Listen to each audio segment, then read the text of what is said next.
coup d'État, terrorisme et maintien de la France en zone franc, le Togo de Faure Gnassingbé en sursis communiqué du 21 septembre adressé au peuple togolais réseau de la coordination de la diaspora togolaise indépendante, RCDTI, et collectif pour la vérité des urnes, Togo, diaspora, CVU Togo diaspora, contact, info, cvu-togo-diaspora.org qui transmettra. Il n'est pas possible de comprendre les coups d'État militaires et institutionnels en Afrique sans une analyse approfondie des mécanismes qui permettent d'opérer les usurpations multiformes des richesses africaines par des élites dirigeantes, étrangères, et systématiquement effectuées avec le concours d'élites dirigeantes africaines. Les intérêts bien compris des dirigeants africains œuvrant pour la défense des intérêts étrangers, la France en particulier en zone franc, apparaissent de plus en plus comme une insulte au peuple africain, enlisé dans la pauvreté, maintenu dans les inégalités, subissant en permanence les abus de pouvoir et la violation des droits humains et des peuples,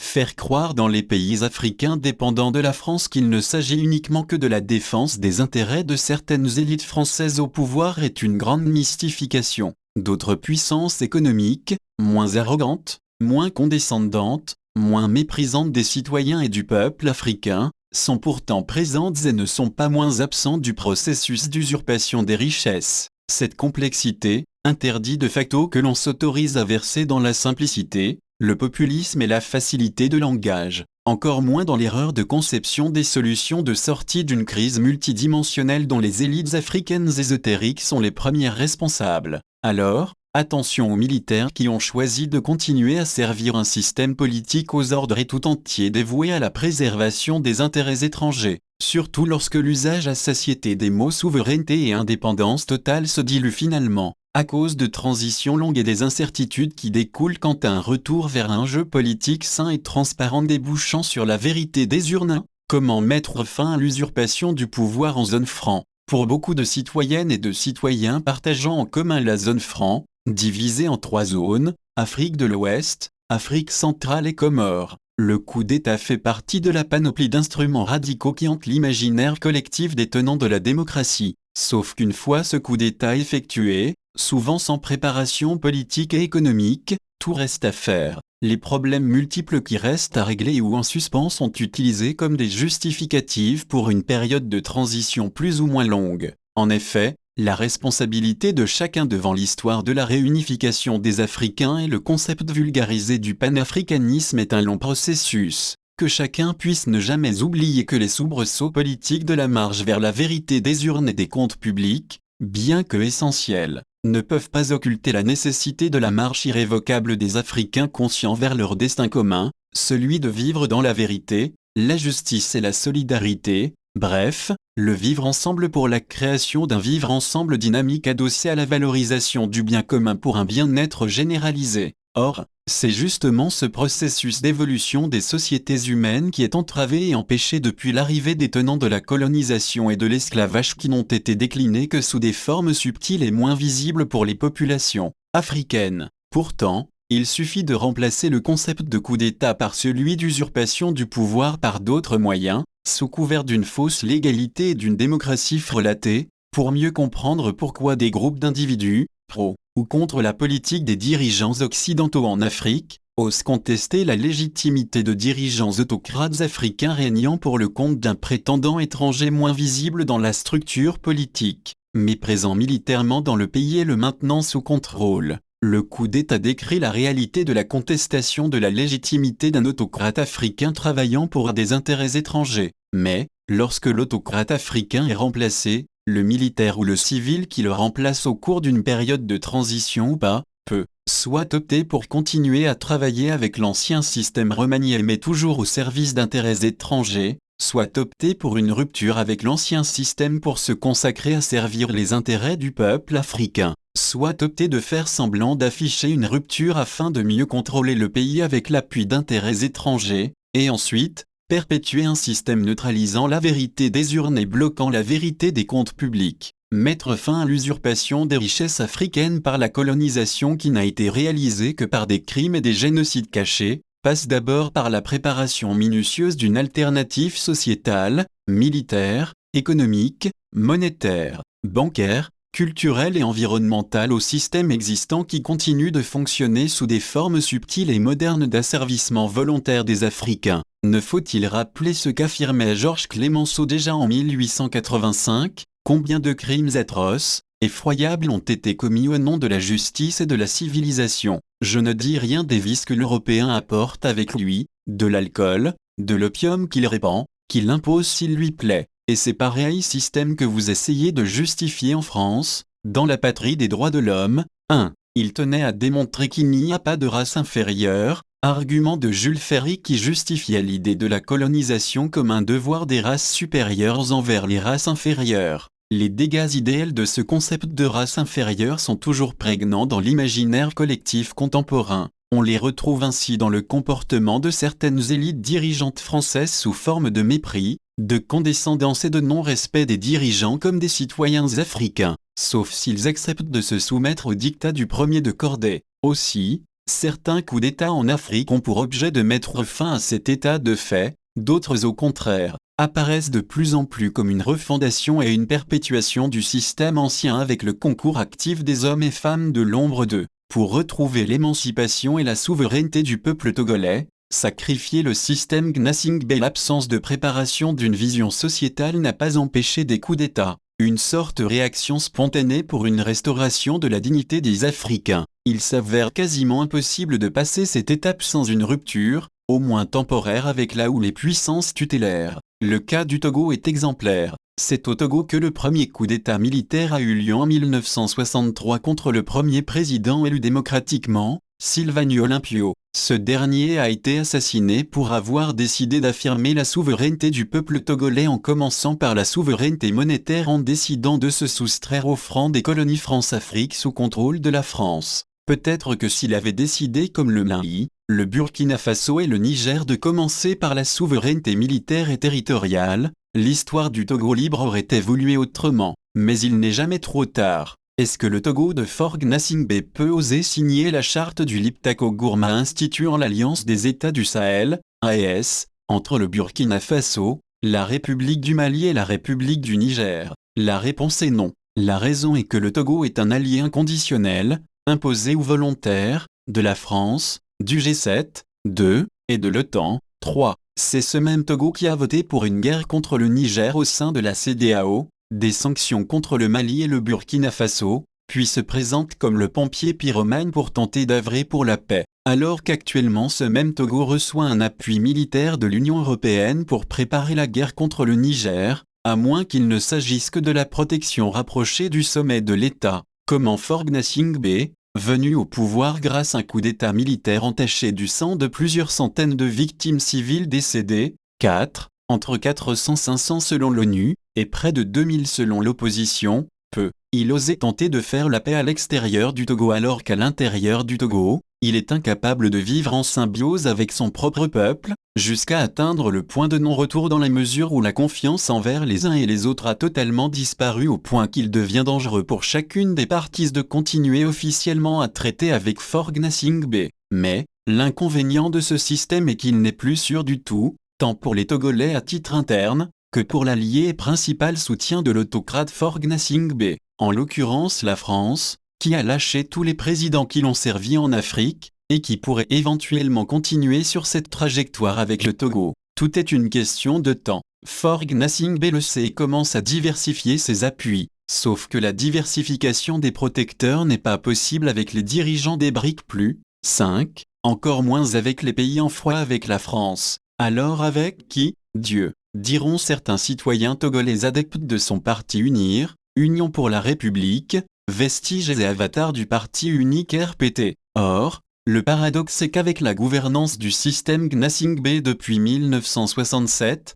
sous la haute main du Rassemblement du peuple togolais devenu UNIR, il est avéré que RPT UNIR et Unité du peuple togolais sont des éléments antinomiques et irréconciliables. Paradoxalement, l'unité du peuple togolais s'avère impossible avec le RPT UNIR. Au contraire, c'est la destruction de la confiance mutuelle que ce parti a générée entre les citoyens togolais y compris dans la diaspora. En conséquence, si les portes du paradis de Dieu ne peuvent accepter comme droit de péage les morts, blessés, torturés, emprisonnés et humiliés du système Gnassingbé, Le principe général de la résolution d'un problème devenu insoluble risque de passer par le sacrifice de Fort Gnassingbé lui-même, le cas échéant, que cela se fasse volontairement ou involontairement avec la France ou sans la France, la CEDEAO et l'Union africaine, UA, pourront toujours, en temps opportun, proposer de faire une guerre contre le Togo. Aussi, pour enrayer la spirale mortifère de l'empêchement ou du ralentissement de l'émancipation et de la souveraineté du peuple togolais,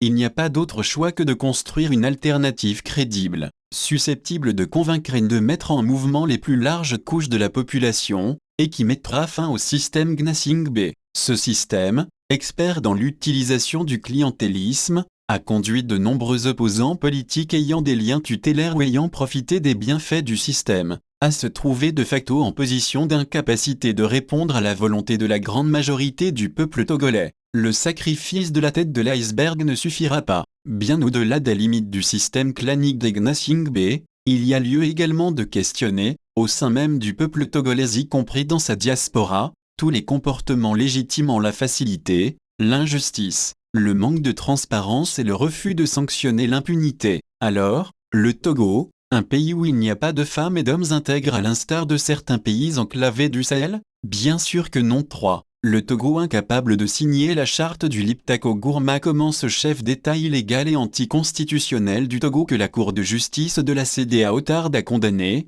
du fait de pressions diverses, peut-il rejoindre l'Alliance des États du Sahel, alors qu'il est le premier à défendre avec zèle les intérêts de la France, du G7 et de l'OTAN dans la zone? Quel fut le rôle ambigu des soldats togolais au Mali, notamment en relation avec les différents groupes terroristes qui, de dissidence en dissidence, finissent pour certains de ne s'intéresser qu'à l'argent et ne se comporter que comme de véritables mercenaires? Le rapport de force, instauré par les pays signataires de la charte du Liptako Gourma avec l'appui des partenaires étrangers en concurrence avec la France, pourrait changer la donne dans les mois à venir. Or, dans son article 6, cette charte ne fait que rejeter le ralentissement de leur souveraineté individuelle et commune par la France et les puissances alliées. Rappelons que l'article 6 stipule que toute atteinte à la souveraineté et à l'intégrité du territoire d'une ou plusieurs parties contractantes sera considérée comme une agression contre les autres parties et engagera un devoir d'assistance et de secours de toutes les parties,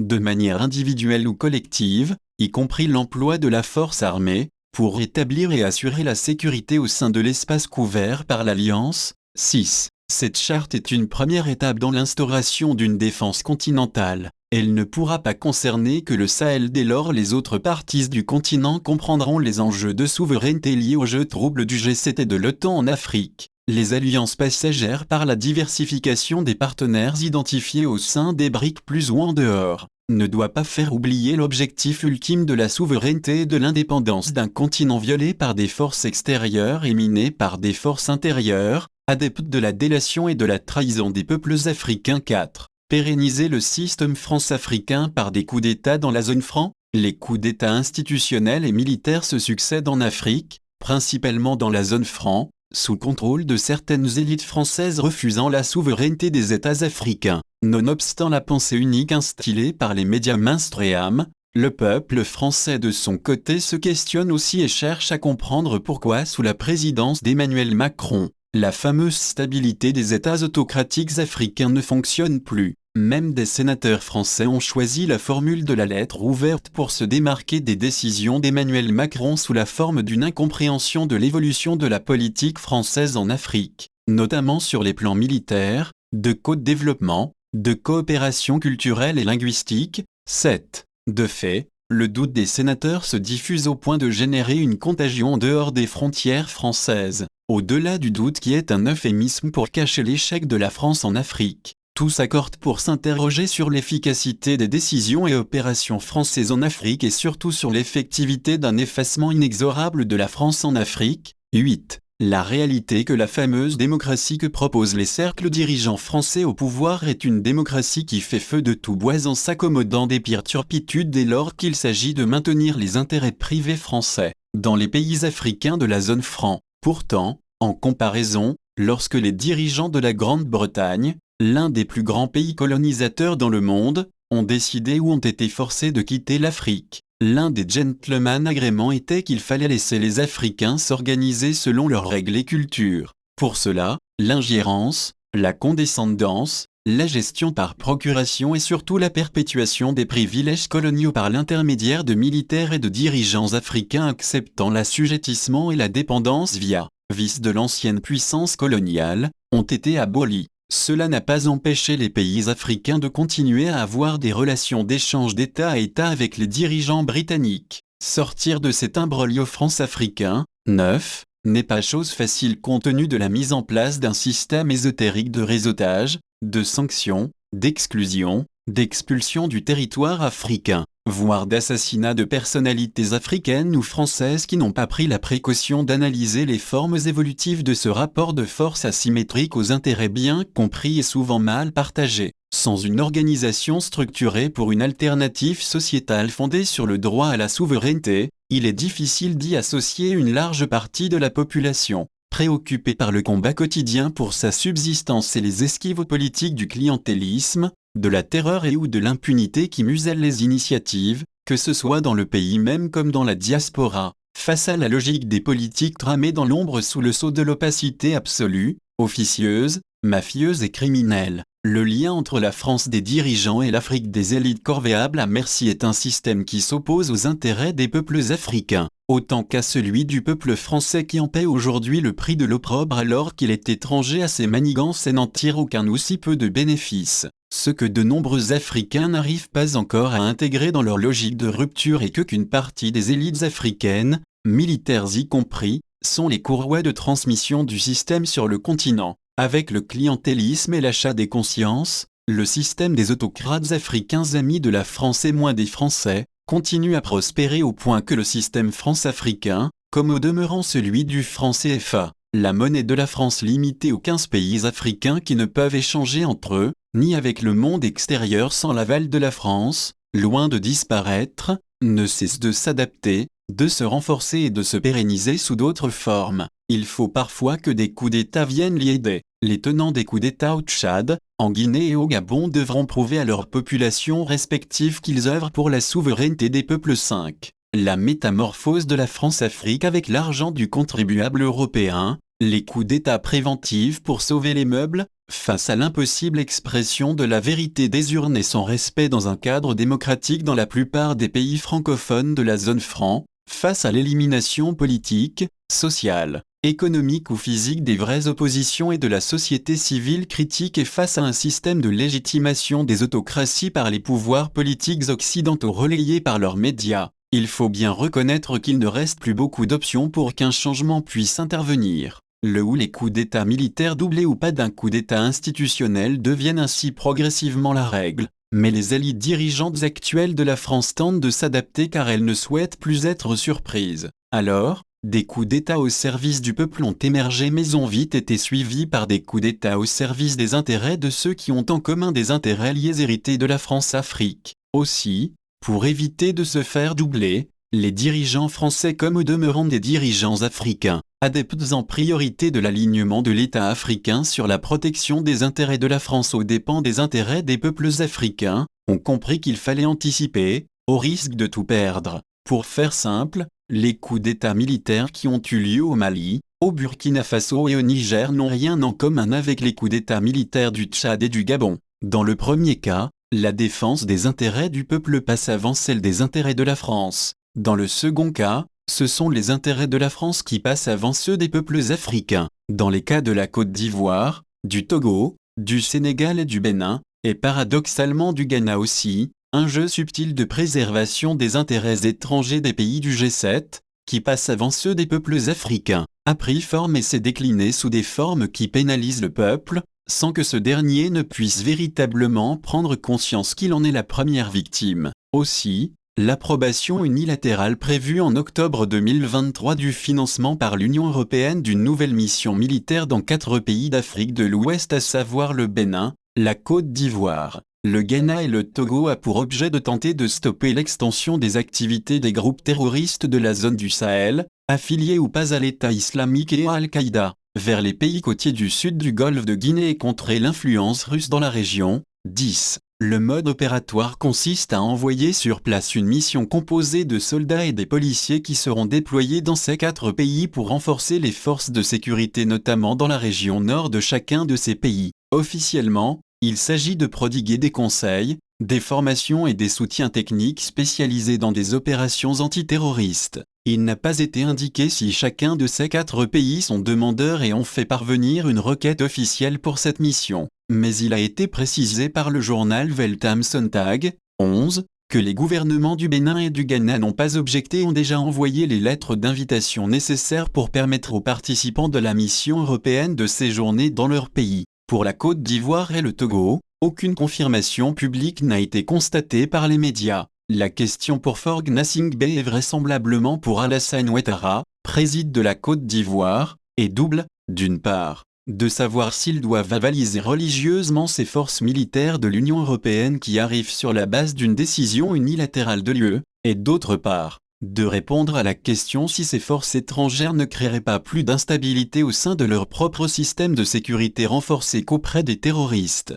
Pour d'autres, cette mission militaire européenne non sollicitée officiellement n'aurait-elle pas pour but déguisé de protéger les présidents des pays respectifs pendant cette vague de coups d'État? Pour les citoyens européens comme africains concernés par ce dossier, l'approche de l'Union européenne pour intervenir dans ces 4 pays manque de respect pour les chefs d'État africains et rappelle l'approche condescendante de la France dans ces mêmes pays. Aussi, la métamorphose de la France-Afrique avec l'argent du contribuable européen pourrait-elle conduire à des coups d'État préventifs pour sauver les meubles, à savoir des intérêts français qui risquent d'ailleurs de devenir européens? Mais d'autres formes plus subtiles sont utilisées pour s'assurer de la neutralisation de la souveraineté des dirigeants africains. 6. Cas d'otage, trahison et perte de souveraineté africaine, neutraliser les oppositions pour ceux qui souhaitent conserver les intérêts de la France dans le pays ou dans la sous-région. Il est question d'organiser en amont l'élimination de toutes les oppositions politiques prenant la souveraineté pour les remplacer par des individualités dont la mission est de donner l'illusion hypocrite d'une forme de radicalité sous le couvert de discours sur paix, l'unité et le rassemblement, l'ignorance sur la portée des enjeux politiques, le stress de la recherche de la pitance quotidienne, la peur liée à l'intimidation, le complexe d'infériorité, le larbinisme, 12, et l'illusion quasi religieuse du gain facile ont conduit de nombreux Africains à tomber dans le piège du clientélisme. Il s'agit de la fameuse gouvernance des cadeaux, au point que la formule consacrée pour aller voter en zone franc passe nécessairement par la réponse à la question suivante: est-ce que tu as été cadeauté? Cela s'applique autant aux citoyens lambda, comme aux différents responsables détenant un minimum d'autorité. Il faut croire que dans l'armée, une réponse positive ou négative à cette question peut conduire rapidement à un coup d'État. C'est ainsi que des anciens militaires aides de camp sont devenus, avec l'aval sinon la promotion des dirigeants français, de véritables faiseurs de roi quand ils ne sont pas devenus eux-mêmes le chef, au sens africain. Ainsi l'on peut changer un président qui n'arrange plus les intérêts de la France par des fils de présidents dictateurs ou des aides de camp, certains ayant servi dans la Légion étrangère française, d'autres ayant été des bras droits de mercenaires tels que Bob Denard. D'autres ont simplement attendu le moment opportun pour apparaître au grand jour. Aussi, la jeunesse africaine, les esprits qui militent pour l'émancipation et la souveraineté de l'Afrique devraient prendre en considération que les coups d'État préventifs en Afrique constituent une forme de métamorphose de la France-Afrique, avec des chances de pérennisation grâce à un système de sacrifice des personnalités de l'ancien régime et la promotion de personnalités qui brillent par leur capacité de trahison. Mais le système de cadotage conduit de nombreux Africains à commencer à s'accommoder d'un tel système. Rappelons que le cadotage relève de l'achat des consciences. Il y a un corrupteur et un corrompu. Alors, la responsabilité collective de certains peuples africains doit aussi être engagée. Heureusement, l'Alliance des États du Sahel, AES, entre le Burkina Faso, le Mali et le Niger témoigne de la capacité de certains peuples, issus des hommes et des femmes intègres à montrer une voie alternative et salutaire pour une Afrique souveraine. 7. Ventrologie, alternance politique neutralisée et cadotage. Il faut bien constater que les coups d'État fonctionnent comme des actes de neutralisation de l'alternance politique en Afrique. Le Togo est un exemple typique. Gilles Christ Olympio, Bob Akitani, Jean-Pierre Fabre et Dr Agbayeme Kodjo sont tous des vainqueurs dans les urnes des élections présidentielles au Togo. La France, les institutions du G7, de l'Union européenne, de la CEDEAO, de l'Union africaine et de l'OTAN, en définitive, considéraient qu'il s'agissait de menaces pour leurs intérêts respectifs, ce qui signifie dans les faits que la démocratie peut être bafouée allègrement dès lors que sont en jeu les intérêts de la France, du G7 et de l'OTAN. Ces intérêts sont, la plupart du temps, en contradiction avec les intérêts des peuples africains en termes de souveraineté sur le contrôle, l'exploitation et la juste répartition de leurs richesses, exploitées ou non encore exploitées. Que de nombreux citoyens en Afrique ne l'aient pas compris relève de l'énigme, savamment huilée par la ventrologie. Sauf que le grand jour arrive toujours à la veille d'une élection présidentielle en Afrique où un candidat présumé ou réellement opposé à la France pourrait prendre le pouvoir par les urnes.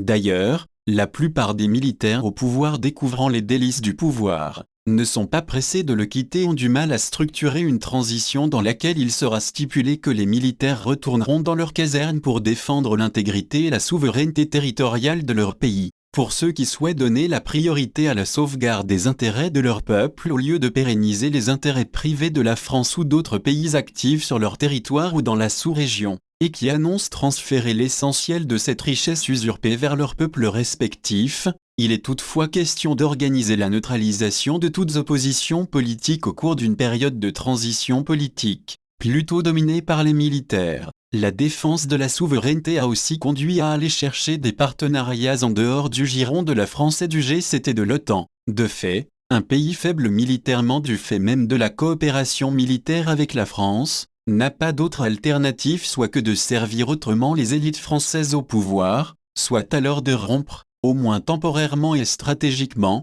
avec la France pour pouvoir retrouver sa capacité souveraine d'agir. Or, la géopolitique et la géoéconomie du monde nous enseignent que la France n'est pas la seule à défendre ses intérêts en Afrique. Des pays comme les États-Unis, la Turquie, la Chine, la Russie, le Brésil, les Émirats arabes unis et l'Arabie saoudite, sans compter les puissances moyennes comme l'Égypte, l'Afrique du Sud et bien d'autres peuvent selon les circonstances et au gré de leurs intérêts devenir, soit d'une part des soutiens protecteurs, soit d'autre part, des soutiens espions qui finissent par se révéler n'être que des agents intermédiaires défendant leurs propres intérêts et ceux des pays puissants pour le compte desquels ils ont été mis en avant. Justement, la compétition entre les pays cadoteurs des dirigeants africains conduit à une forme de marginalisation des intérêts des peuples africains. En effet, la corruption au sommet s'accompagne de grands projets permettant de rémunérer grassement, et la plupart du temps illégalement, les tenants du pouvoir en place soumis de fait à un dilemme.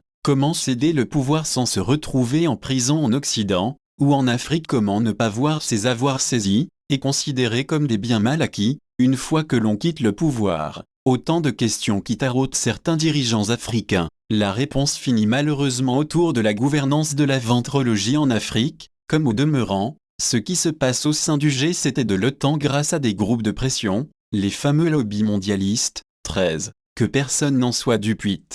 Contrat dolosif, multipolarité et l'avenir de la France sans les richesses africaines au Niger. Chacun peut comprendre pourquoi le départ de la France politique et de la France militaire est exigé par les militaires au pouvoir, ceci au-delà du mépris et de la condescendance que le pouvoir français témoigne envers ces derniers. Les contrats de fourniture de matières premières signés avec les précédents dirigeants du pays, tous amis de la France, ne sont plus acceptables car pour la plupart, léonins. Aussi, la transparence sur les nouveaux contrats signés pourrait grandement aider à crédibiliser la volonté effective de servir le peuple du Niger. Par contre, il est plus difficile au nom de la souveraineté du Niger, de comprendre pourquoi le maintien des militaires américains, et des intérêts de nombreux autres pays comme la Chine, la Russie, la Turquie, etc. ne font pas l'objet de plus de transparence. La réponse se trouve dans le niveau d'humiliation que l'élite française, plus particulièrement sous la présidence d'Emmanuel Macron, a infligé non pas seulement aux chefs d'État africains préservant les intérêts français en Afrique, mais surtout au peuple africain.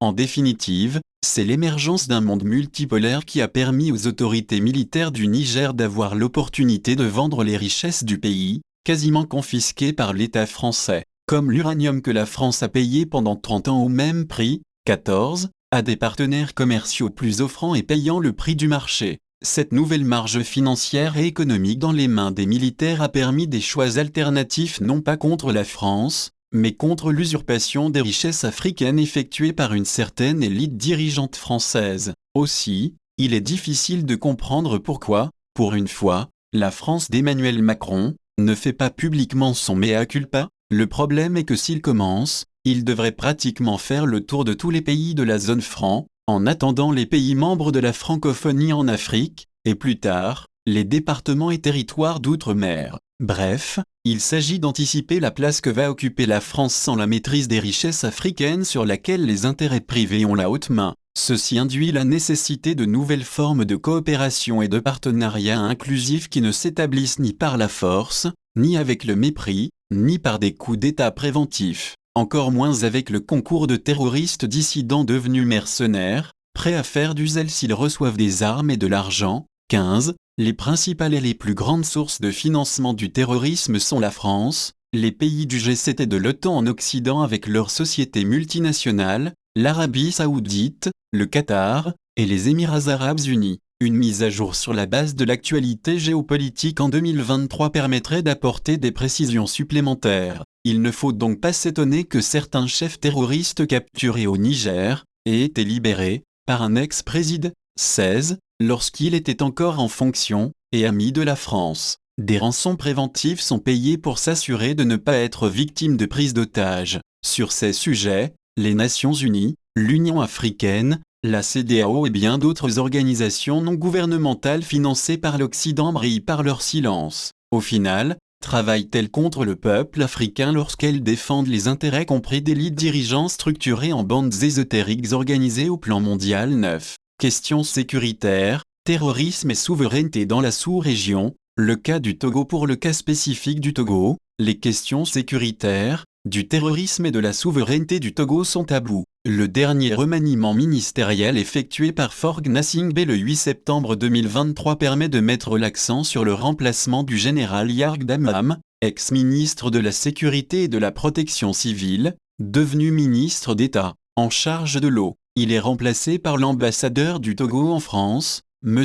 Calixte Batossi Madjolba qui est devenu le nouveau ministre de la Sécurité, alors que plus de 3 ans et demi auparavant est intervenue la mort suspecte de son petit frère, le lieutenant-colonel Bitela Madjolba assassiné dans son bureau dans la nuit du 3 au 4 mai 2020, quelques heures après l'investiture illégale de Faure Gnassingbé à laquelle il venait d'assister. Les résultats non vérifiables et inattendus des expertises commandées par l'État togolais ont conclu à un assassinat du commandant du 1er bataillon d'intervention rapide, BIR, du Togo avec sa propre arme, 17. Mais, le deuil de la famille ne sera pas terminé tant que le corps ne sera pas rendu à la famille, avec ou sans une deuxième expertise indépendante. La nomination du frère aîné doit-elle être comprise comme une opportunité offerte à la famille Madjolba de mener sa propre enquête, ou que la France a déjà opté pour un remplacement à terme de Faure Gnassingbé? Quid des problèmes de terrorisme au nord du Togo, et plus particulièrement de l'absence d'images satellitaires des excursions mafioso-terroristes entre le sud du Burkina Faso et le nord du Togo,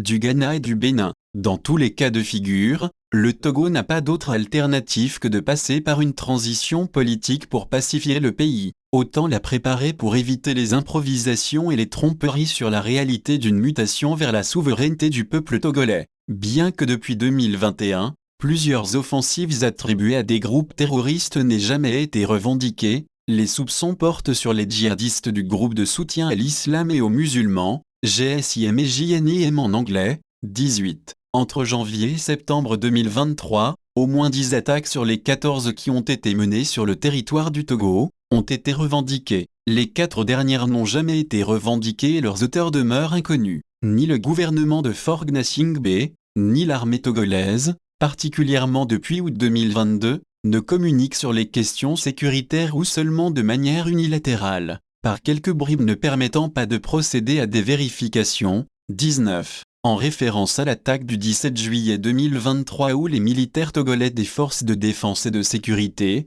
FDS, ont été attaqués vers midi à bord de 6 véhicules de marque Jeep dans le village de Sankortchagou, situé dans la préfecture de Kpanjal, à une dizaine de kilomètres de la frontière avec le Burkina Faso par des combattants lourdement armés. Il importe de constater que ce sont les militaires qui sont ciblés, et moins la population civile. Il y a eu de nombreux blessés graves, sans que leur nombre ne soit précisé, qui ont été évacués vers le centre hospitalier régional de Dapaong. Toutes les attaques attribuées aux terroristes se sont toutes produites dans la région des savanes avec comme bilan macabre plus de 64 morts selon une ONG spécialisée Armed Conflict Location et Event Data Project, ACLED, 20. Bien que le GSIM soit considéré comme un comptoir d'Al-Qaïda au Sahel, la présence de nombreuses dissidences et le mercenariat mafieux dans la région ne peuvent exclure le fait que le GSIM a tout intérêt à déstabiliser le nord du Togo qui se situe sur la voie d'écoulement des trafics. 21. L'or,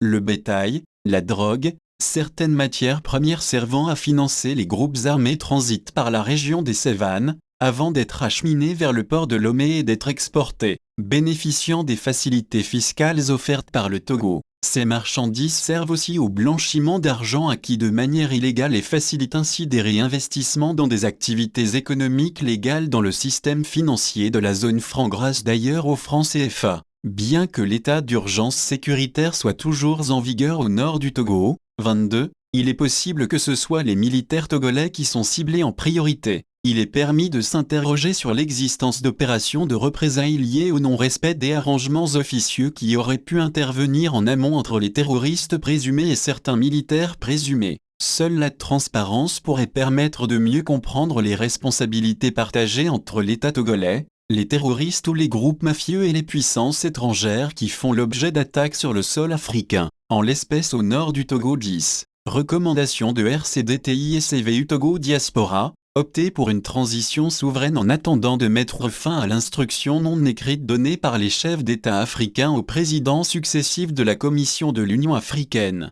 Le seul pouvoir supranational réellement délégué à l'Union africaine se résume en ces quelques phrases d'un ancien président de la Commission de l'UA, à savoir, s'il y a un coup d'État, vous faites tout pour empêcher ce coup d'État de réussir. Donc dès qu'il y a un coup d'État, vous condamnez immédiatement, sans attendre une autorisation des États membres, et vous mettez en place les sanctions immédiatement parce qu'aucun chef d'État, même s'il est arrivé par un coup d'État, ne vous laisse faire renverser par un coup d'État. Dans le cas de la décision de déstabilisation de la Libye, les décisions des chefs d'État africains ont été violées par les 3 membres africains sans droit de veto lorsqu'ils étaient membres du Conseil de sécurité, alors que la Chine et la Russie se sont abstenus. 23. Les armes distribuées en Libye par le G7 et l'OTAN se sont retrouvées dans l'espace Sahel, et n'ont pas disparu. Face au financement, et au recours à des terroristes réels, supposés ou instrumentalisés, il est urgent d'avoir une position africaine sur les questions sécuritaires, de lutte antiterroriste, et de souveraineté en Afrique de l'Ouest et plus particulièrement sur le Sahel, sans oublier la responsabilité de la France de Nicolas Sarkozy dans la déstabilisation de la Libye. Ce contre les recommandations de l'Union africaine et avec l'achat de conscience au Conseil de sécurité de 3 pays africains que sont le Gabon, l'Afrique du Sud et le Nigeria. 24. Compte tenu de l'extrême timidité de la CEDEAO et de l'UA à prendre à bras le corps la lutte antiterroriste engendrant des questions sécuritaires et humanitaires dans le Sahel et la région du Golfe de Guinée, il serait salutaire de dénoncer l'hypocrisie et de mettre fin à la duplicité de ceux qui se servent des terroristes locaux et étrangers pour dissimuler, sous couvert de la défense de leurs intérêts, l'usurpation des intérêts du peuple africain. En effet, il n'est principalement question que d'accéder, gratuitement ou à très bon marché, aux innombrables ressources minières, agricoles et énergétiques dont regorge le sol, le sous-sol et l'espace des pays africains, en l'espèce la zone du Sahel et le golfe de Guinée. Ces terroristes agissant comme des armées privées, sont manifestement armés, instrumentalisés et soutenus pour mener des guerres par procuration. Les éléments de preuve peuvent être obtenus grâce aux archives issues des images satellitaires et des rapports provenant des pays du BRIC+. Il revient aux pays agressés de constituer des axes de résistance collective en toute souveraineté à l'instar de l'Alliance des États du Sahel, AES, entre le Burkina Faso, la République du Mali et la République du Niger. RCDTI et CVU Togo Diaspora recommandent vivement aux dirigeants de l'Alliance des États du Sahel, AES, de se pencher sur le financement du terrorisme dans les parties de la région du Sahel les concernant afin d'en identifier la provenance et les véritables déstabilisateurs de l'espace africain. Les résultats de ces recherches qui doivent être menées par des experts africains indépendants et patriotes doivent être publiés en toute transparence. En effet, seule la volonté de travailler pour le peuple africain peut permettre une véritable transparence sur la problématique des coups d'État, du terrorisme et de la volonté de la France d'Emmanuel Macron de se maintenir en zone franc qui demeure, jusqu'à nouvel ordre, une zone africaine qui lutte pour sa souveraineté. RCDTI et CVU Togo Diaspora recommande, dans un tel contexte,